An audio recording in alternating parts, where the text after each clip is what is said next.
So welcome everyone to this game of Dune Immortality. My name is Driezo. I'll be running through one of the games I played on Monday.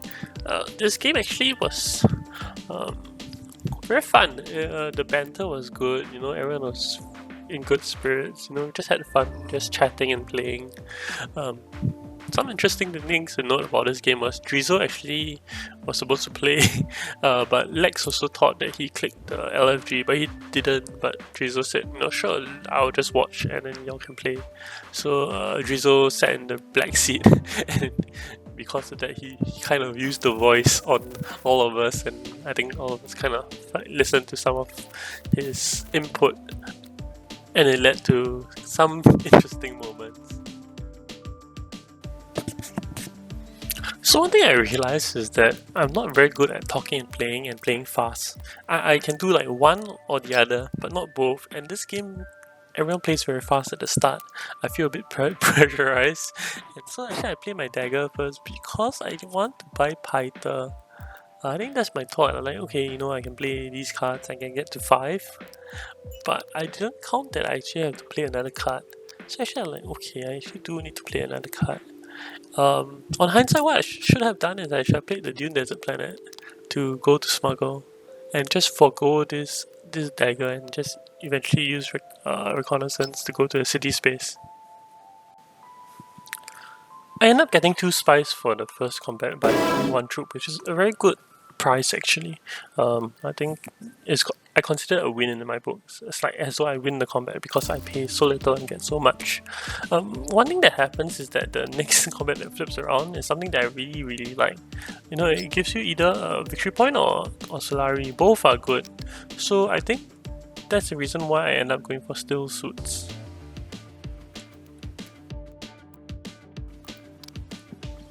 The one thing that I'm not very sure on Ecaz is how much to value the trash ability. How much should you pay or how much should you play around the ability to trash if you go to non-faction spaces? That's something that I'm still trying to figure out and I don't have a very good value point for it yet. Come here, kneel. Have you dreamt? One good thing about recording your games is saying go back and actually kind of think about your choices and think whether they are correct. I'm looking at this game now and I think that I'll have done a lot of things differently if given the time to think about it or just to... yeah. So in this round, if I look at the board position, what I should have remembered, right, is that blue has Sayyadina and blue doesn't really want to take the spice. So I don't need to value the spice very highly and I actually can let this stack up because I'm the only one in position to. The combat doesn't give water, I can let it roll. What I should have done is that I should have just cashed out my Solari at this point, or I should have went up to 8. No, I cannot go up to 8. Beast will block me. So I cannot go up to 8, so I should probably get High Council first. So I should get High Council at this point of time, and then with my next action I should either go Selective Breeding or go something else. So I actually set out to go to Highliner, and you can see that I was actually like kind of telegraphing that I want to go there. I was like hovering my agent over the Highliner space. I think I did it unintentionally. What I could have done is I could have grabbed the Mentat and then went Highliner once I know the amount of troops that everyone is putting in. The reason I end up going for Conspire is that yellow has interstellar access and he has unblocked interstellar access. So my rule of thumb is that you can have interstellar, but you cannot have interstellar and Swordmaster. Once you have both, you totally run away with the game. So this is round 3, Beast gets Swordmaster, and I know that if I get Swordmaster next round, I can block Paul from getting Swordmaster, and that's why I take this line. This all goes wrong because I don't draw a dagger or any green access.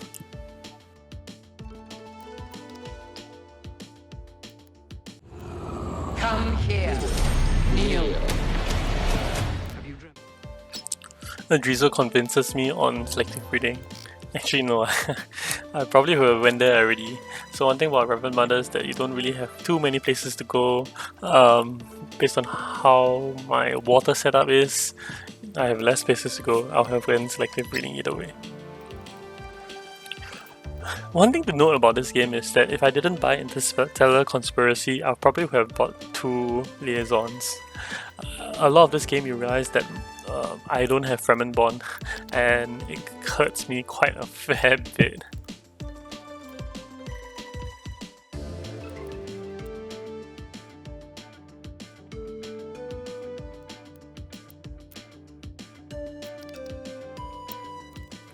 This sneaky point from Yellow should have won him the game.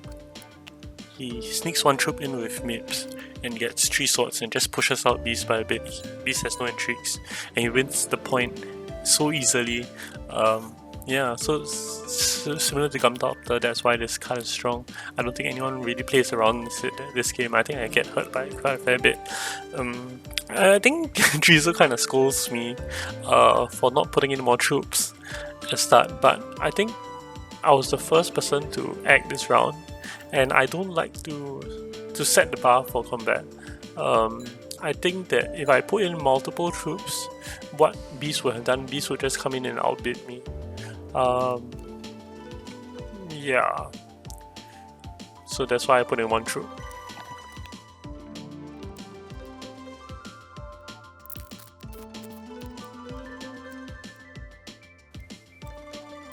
So one good thing about Ecaz is that you actually get to see your powerful cards, and in this case I draw Kwisatz immediately. One thing you know this game is that I have not used my ring at all. I wanted to use my ring early on to get Sayyadina, I didn't get it, and the second round I didn't draw into my ring.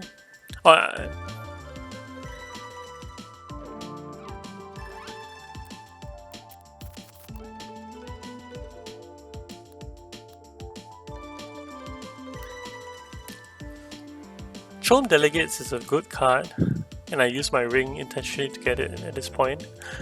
I shouldn't have. I should have left it in the room.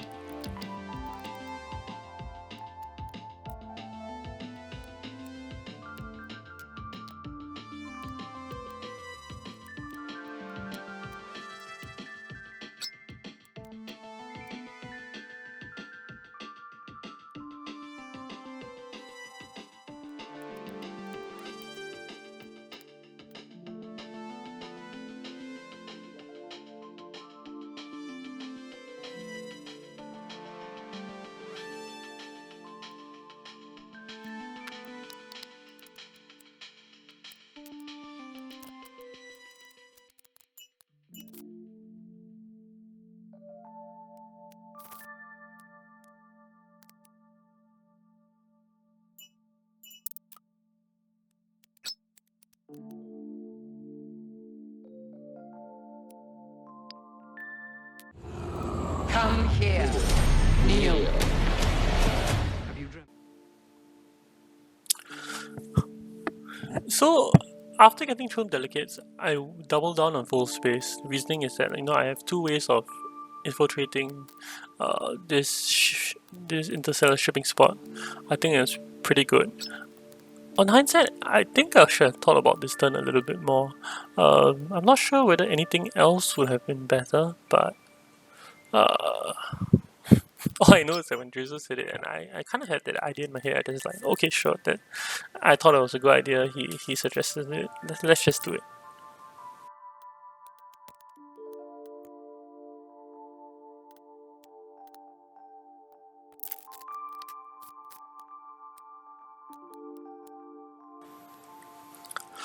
To be fair, this game, I think I'm left with quite complicated hands to play. One thing I like to do is always to plan my entire round out at a moment. But because of the pace of this game, I think all the chatter going on, I never really do. But I do know that if I have to draw cards, I will do it first, and so hence I draw the card first. I think also Missionaria causes me to want to play the other Benny card first, so that's why this happens in this order. I also play Charisma, as I think that if I'm drawing 2 cards and playing Charisma, I should more or less be able to hit my spice must flow this round. But look at what I draw.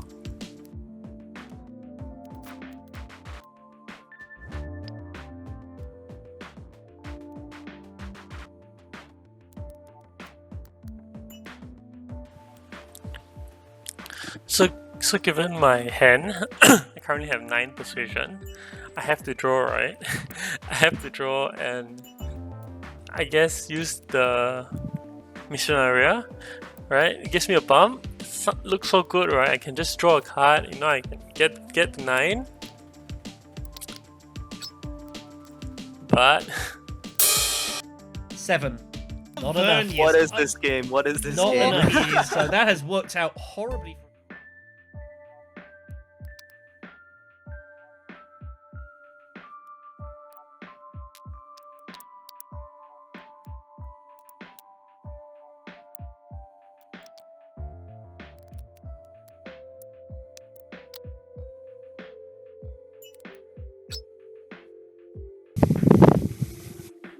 I do a table a nice favor and chase yellow on Benny. Well, I'll probably chase him somewhere. He has 3 alliances and is looking to end this game.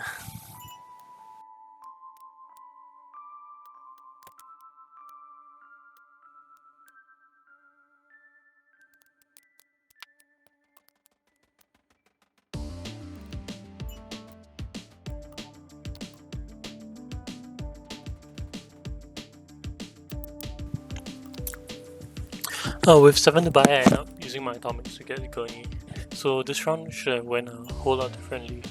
So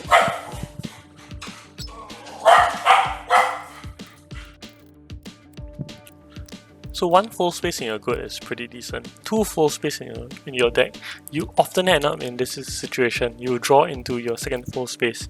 It has happened a lot. I think anyone who plays with full space, especially who has multiple of them, they are a bit scared to draw as their second action. So, which is why you should always play your full space as your first action.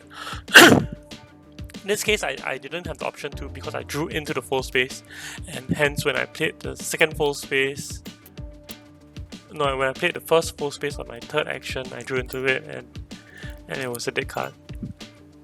So should I have acquired both full space? I'm not very sure, but I thought it was a good idea as well.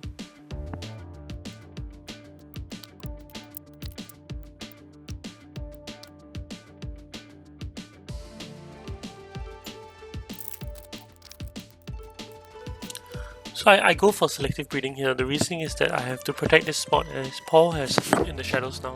So if he goes there, he gets a double bump. Actually, he misplaced the previous round, and he could have already trashed the selective in the shadows through the research track, but he misplayed that.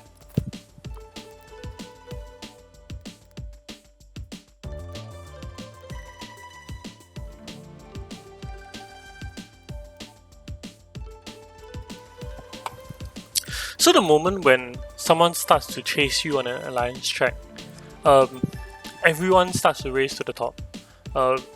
There's no two ways about it. No, everyone's fighting for that point. It's a 2-point swing. You know, you lose a point, someone gains a point, and you are already invested into it. So you feel the need to defend it most of the time, especially if you're in position 2. I have quizets which allows me to go to secrets and steal the alliance from yellow.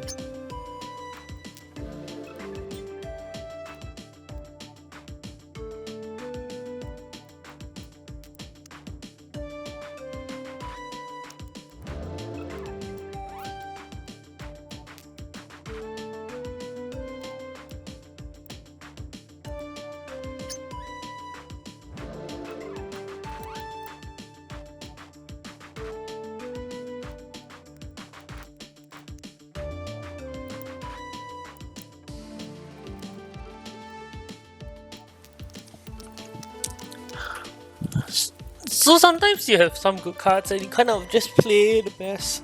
But once you have too many cards, you know, the obvious choice isn't obvious. So I make a misplay here. I end up going smuggling with Chom. The reasoning is I want to get the 3 Solari to put 2 troops in so that I can lose 3 troops or lose 3 troops to get the stage incident point. So that's my thinking, this is the best round to get stage incident off, let's do it. What I should have done is that I should have just went to interstellar shipping, and I should have used my trash ability, which I obviously forgot about, to trash home delegates to get the Solari to then put the troops in using Gurney. Yep, all wrong. I do believe if I didn't stop Yellow by stealing his alliance, I probably would have. The game would probably have ended on this round. He wouldn't have to put in the resources to go to secrets, and he would probably get a point somewhere else.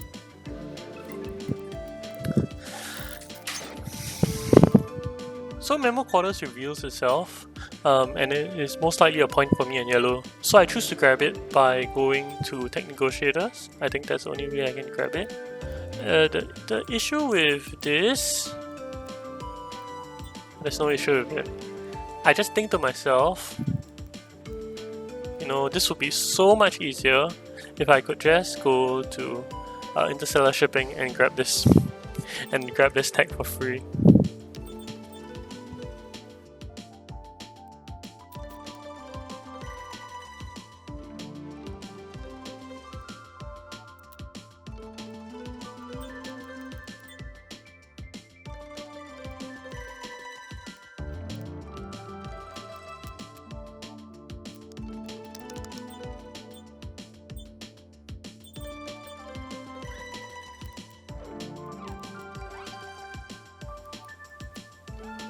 So at this point of time, I go to Stilsus to get in 1 water. What I could have done is I went to Siege Arbor to get the water as well using Mission Area, or using Gurney at this point. So I can use Gurney first and put in the troops, and later get the bump using Mission Area. So one reason why I do this is I still have some dreams of stealing an alliance somehow. Yeah, and so that's why I'm thinking about it this way. However, based on the combat, I shouldn't have thought about it this way. Yeah. It's so bad when I look back upon it. So at this point in time, I choose to play Gurney and not steal Alliance. There are 2 main factors in this. One is that Yellow looks very poised to win the combat. He has 4 intrigues behind him. He has a lot of troops in, and he has a lot of troops in already. So I feel like he has position to win this combat, and if he wins this combat, there's no point stealing Alliance from him. At the same point in time, I know that there are some dead cards in my deck. I think there are at least 2, maybe 1, and based on what I need to draw 3 influence, and for me to draw 3 influence to hit this, I think there's okay. So 4 cards, 1 dead card. What I need to draw is avoid this dead card, right? So if I was to just draw 2 cards, right, there is quite a high likelihood that I hit it, right? Maybe a 50% chance that I hit this dead card. But if I draw 3 cards, then the probability that even if I hit the dead card, I can still get my Spice of Slow. So that's my thinking when I use Gurney to go to Research Station instead. So Driezo, with his all-knowingness, tells me that I should just steal the Alliance. However, I decide against it based on this board state.